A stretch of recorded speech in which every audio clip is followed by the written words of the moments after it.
We're here today to introduce Shunali's new book, which is called The Battling of the Bewildered Mom. I think a lot of us could identify with it. We're all bewildered moms, aren't we? Anyone who's not a bewildered mom here? The dad. Okay. The bewildered dads. So, without further ado, I'd like to introduce Tara. Tara, who's here?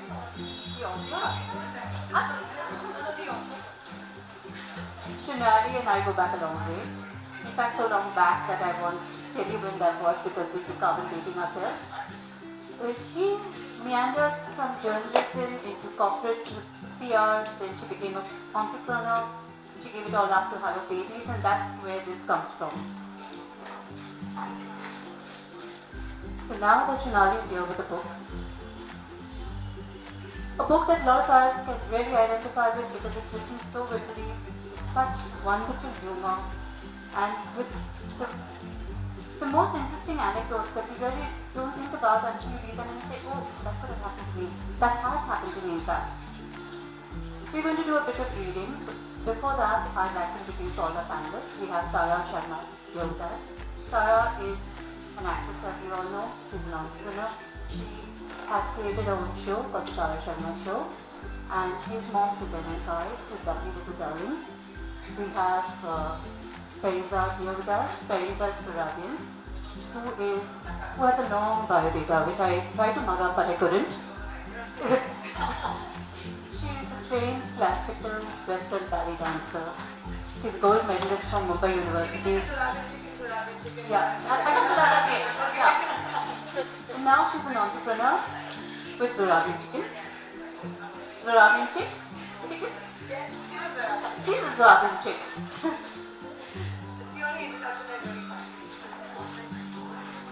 what we're going to do is we're going to have Tara, Fariza, and me, and Shunali. Read a bit from the book. Good evening everyone, and thank you so much for making time to travel this distance and come all the way to really support my first book. So Kiran needs an introduction too because she is an extremely talented and gifted writer. She has 2 bestsellers under her belt and a very successful blog. But she likes to introduce herself as a school gate mom because that's her first identity. And she's also an old friend, which is why I requested Kiran to, jump into the scenario and help me out last minute. So thank you. And thank you, Tara, and thank you, Fariza. Really.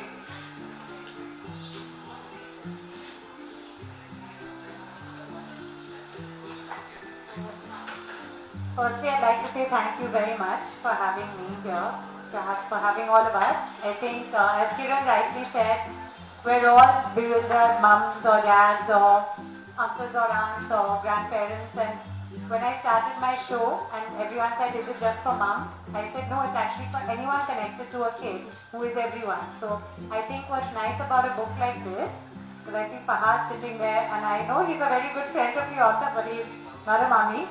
But it's also, I think it's for everyone because I think everyone relates because we all care for something, whether it's our kids or our cats or our dogs. And I think it actually to me, because I read it in a very quick read last night, and I have to say it kind of resonated because I feel it's for anybody who cares for something.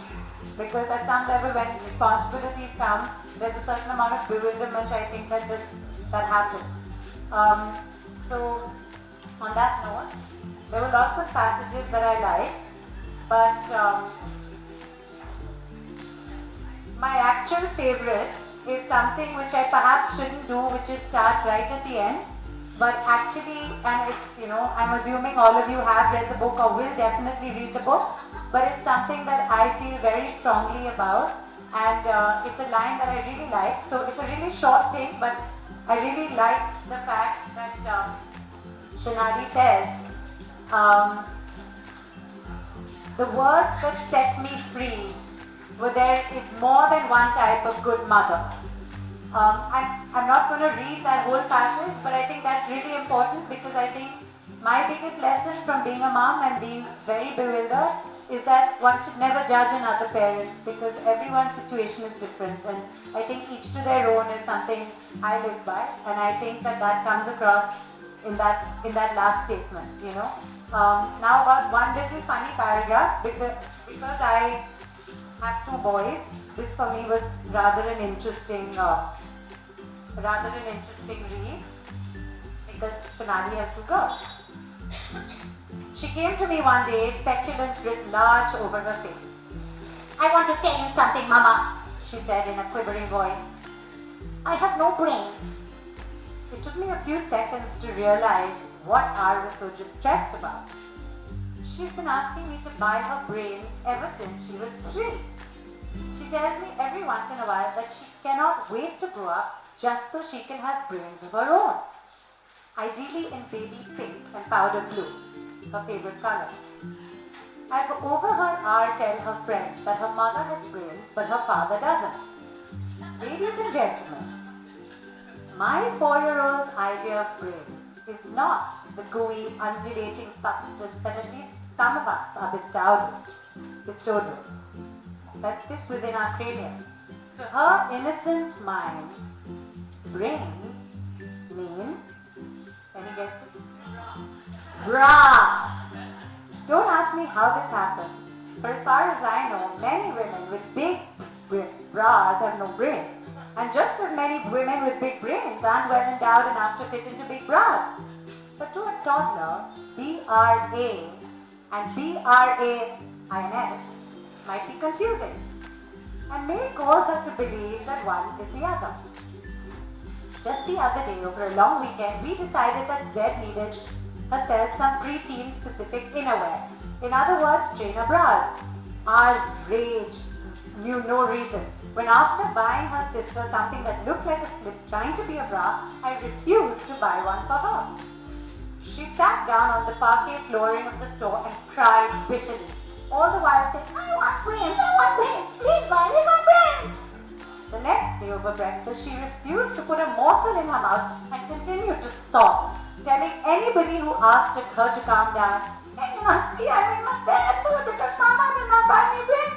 She only bought brains for me." Since I wasn't about to fulfill this odd desire in the child, my mother decided to step in and oblige her by buying her a pink-colored narrow tube with thin straps. There was just one caveat, that she would not boast about it to any of her friends at school. Ours bliss knew no bounds, and she wore the excuse of a bra under her clothes to bed, to play dates, to parks, to her music class. Oh, she wore it with great pride, grinning through uneven baby teeth over her little secret and peeping inside her clothes now and then just to make sure it was still there. So that's something I don't think I've experienced. Hope not with my boy, but it was pretty funny. That's truly delightful. Tell me, Shonali, the sense that Sarah mentioned and the intro, there is no one kind of his mother. Do you think it's so quick to judge parenting these days? Something that Sarah keeps saying all the time. Did it scare you when you wrote this book that you were going to be judged for your parenting? So, the reason I wrote this book was because I was fed up of reading self-help books, and they made me feel really inadequate. And every time I'd buy this book thinking, "Oh, I'm going to be a better mother now," and I'd read it, and the lessons would stay with me for about 2 days. To hold back my temper, don't, always be polite, don't lose your temper, and then the mask would fall off, and 3 days later I would be the old me. And then I'd be filled with self-loathing that, "Oh, I couldn't be that buy the book, Mom, I'm terrible, look at all these other kids, they're doing it so well." Or you read a book about Amy Chua, who is this go-getter mom and pushing talent out of her child, and I think, "Oh my God, my kids are going to grow up to be schmucks because I haven't worked hard with them." So there's all this, being a mom means self-doubt guilt, and you're always looking at other people, at least when you're still young, and you're thinking, "Oh my God, they're so good, they really know their stuff." So I started writing all of this down and thinking, this is my story, I don't care if people judge me, but somebody needs to say that it ain't easy and you're going to goof it up and you will be late for PTMs. I have a lot of my, Zara is my older child, and a lot of our class moms are here, and as well as Rania's, and between the two sets, they both know how scattered I am and how I rely on them to. For the first many years, I used to ask Nandini here, whose mom is she, whose mom is she, okay? Our class hadn't changed in all these years. And so I'd been that kind of a class, and I'd forget parent-teacher meetings, and I'd forget homeworks, and I'd forget to check the diary. And I was okay with that till I realized that I seem to be the only one who's okay with this. So with time, and especially I was watching Downton Abbey one day, and one of the lead characters in the book is very doubtful that she'll be a good mom because she's not very maternal. And then her grandmom tells her that, who says you won't be a good mom? There's more than one kind of a good mom. And I love that. Because, you know, as long as you really love your kids, which I really do, if you're a goofball, that's fine. I mean, so that's really the message of my book. Lovely. And by the way, the book has gone into a reprint today. It's barely been out for a while. So I think we also deserve a huge round of applause for that. I'm going to ask you to read a bit from your book right now. So I haven't really read my book since it came out because I started finding faults with it and I can't rewrite it. So I was speaking through this thing this morning. My husband's arrived here, and I blog about him sometimes, and I call him the husband in my blogs. And then when I stop writing about him, people get really upset and they say bring the husband back. But he asked me. He's told me categorically he doesn't want to be my muse anymore, if you will. So this. So anyway, this chapter is called Bringing Up Daddy, and there have been occasions when, very rare, few and far between, when I've left the children with him and, you know, traveled or done something different. And those are the times when I get sermons from him on how well he handles the children. So in one of the anecdotes of bringing up Daddy, I had to go to Delhi for a spiritual camp kind of a thing. So he was more than accommodating, he always is, and very encouraging, and he said you must go. I think that brings him peace at home. So he said you must go, and I'll take care of the girls, you don't worry. 2 days my girls didn't call me, and it's not like them. We all know her as mom. The minute you step out for coffee, Mama, Mama, this calls will come. Oh God, it was feeling unreal. I kept thinking, you know, this can't be true. Is my signal there? The network okay? What's going on? I come back and the girls are sleeping 2 days later, and he says, you know what, I got it. You just don't know how to handle them. They were really, really good. I said, really? He said, yeah, I don't know why you make such a big deal about being this mom and you're doing so much with the kids. They just don't listen to you. I figured it out. They listen to everything I have to say. The maid told me, दीदी आज किधर चला गया था? साहब ने उनको इतना मीठा खिलाया, सुबह से शाम तक पेस्ट्री दिया, कॉटन कैंडी दिया, लॉलीपॉप दिया, वो कुछ भी करते थे ये उससे मीठा खाओ, अभी शॉपिंग मॉल में चलो. They went to a shopping mall. Whatever the girls wanted, he bought them. Okay, which is why I say that he has no anxieties about raising 2 Paris-Indians, but I do. So anyway, in the same chapter, there's this conversation between us. We were traveling, we were in Ireland. And like one day I wanted to sit and write my blog. So I said, look, I'm really tired and I have this terrible allergy. Can you handle the girls for a few hours? Yeah, sure. So he goes away. And here it is. You would think that a woman who's almost always around the kids would be granted a little time to herself, but my phone started to ring even before I was done exhaling. The pool is shut till after lunchtime. I don't know what to do with the kids now as they both want to do different things. You're sounding irritated. Me, I don't know why that is such a problem. Find something they both want to do together. I don't know. They are really unmanageable. Your girls are really badly behaved, especially the younger one. I just can't handle her, Shonali. Me, feeling indifferent about the situation in a serves him right kind of a way. They are not difficult. You just need to know how to handle them when I'm not around. You are hanging out with your kids. You are not with some terrorists, for heaven's sake. You sired these kids, now deal with them. He mumbled something incoherent and hung up. Seconds later, the phone rang again. It was him again. Okay, so I bought them ice cream and now we are going to a cafe to eat cupcakes and then we are coming back home. What? You can't make your children listen to you by feeding them candy? They are not Hansel and Gretel. I specifically told you not to feed them anything sweet. Ice cream followed by cupcakes. Next you will be offering them cocaine. Easy for you to say since you packed them off with me while you are chilling out at the hotel.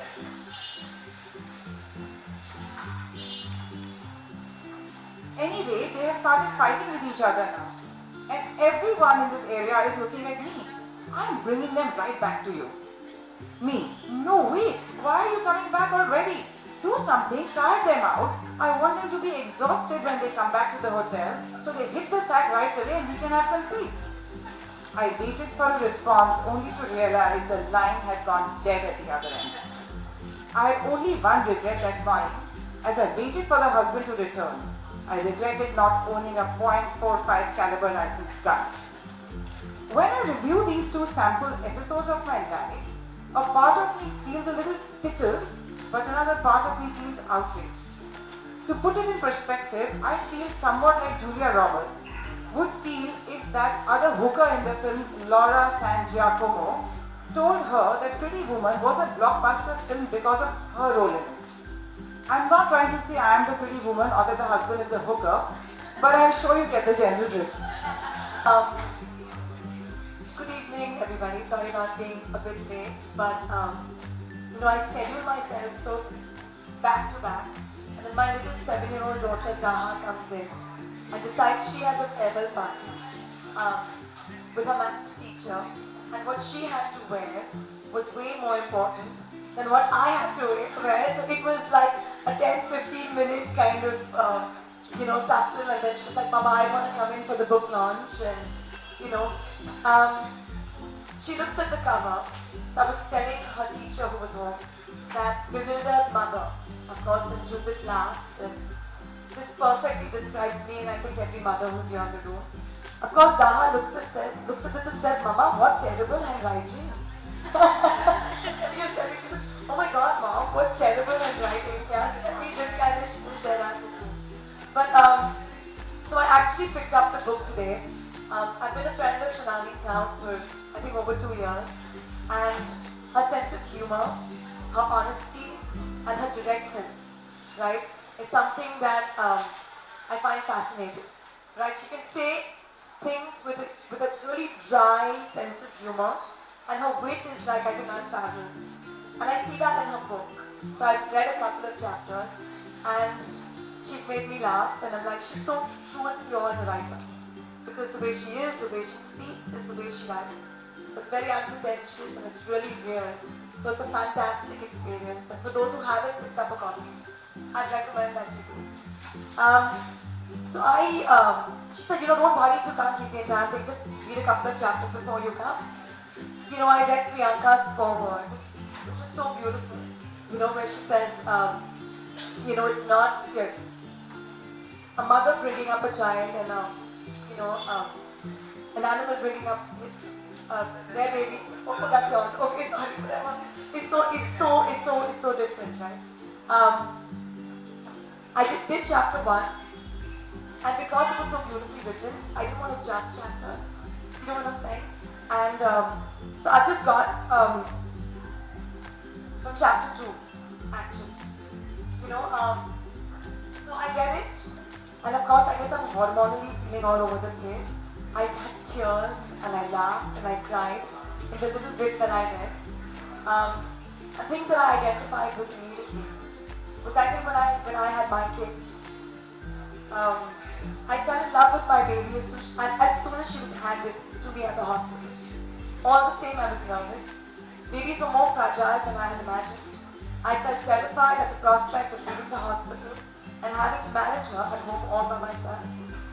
And when the hospital staff asked me 5 days later to check out, all was well with me and the child, but I refused to comply. I felt secure with the bevy of nurses and doctors around me. Maybe I could just stay young till I turned 1.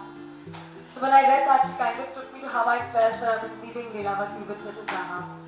And I think, as ecstatic as I was being a mother, it overwhelmed me completely. I have a class mom sitting in the back row, who according to my daughter is the best mother in her class. And Mama, why can't you be like Aryahi's mom? Okay? Why can't you be like Aryahi's mom? And there she is, my enemy. Please stand up, Rajani, so they see who I have to kind of compete. I'm always compared to that one mother over there. The whole I think I stopped working, I put on tons of weight. It was just such a struggle. And when I get this, I'd lost myself forever. I feared I would never be the same again. I felt I'd been played by Mother Nature, whose sole aim was to perpetuate herself. I loved my baby to bits, but I missed me. And what about the husband, I wondered? Had he detected that I was falling apart? One had to be in coma not to notice the wide spectrum of my near insanity. You know, I did my best to play it down when he was around. But how can one keep the sun down on a clear day? The husband tried to muster up as much empathy as it was possible for a 31-year-old man who was not my father, and delicately suggested that I consult a doctor dealing in this field. Read mental disorder. At first I took offense to the suggestion by pouncing on him with, "So, you think I'm crazy, right?"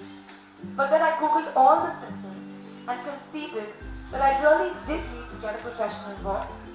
If I was about to be institutionalized, I might as well go about it the right way. So I zeroed in on a top